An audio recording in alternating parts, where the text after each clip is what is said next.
በተወለድኩበት አካባቢ ጥርሳችን በፍሎራይድ ምክንያት ይሄን ይመስላል። ዛሬ በያኔት የተገኘውበት ምክንያት ጥርስሽን በዚርኮኒያ እናሳምርልሻለን ብለውኛል። ውጤቱን አብረን እንይ።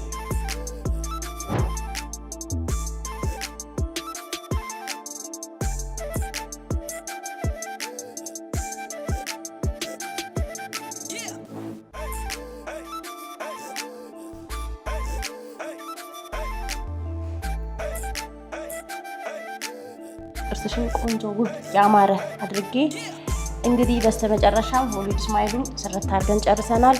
ከታችኛው ከራሷ ከለር ጋር ማች የሚያደርግ ነው የሰራ ነው የላይኛውና በዚህ በኩል አንድ ጥርስ የሰራ ነው። እንዴት እንደሚያምር ይታይ ይታይ እስኪ አስተዋውቅሽና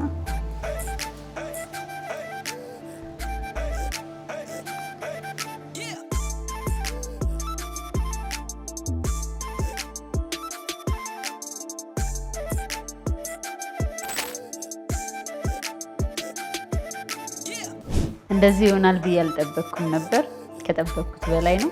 ያኔቶች አስደስታችሁኛል። በጣም ነው የማመሰግነው። ከትከት በያኔት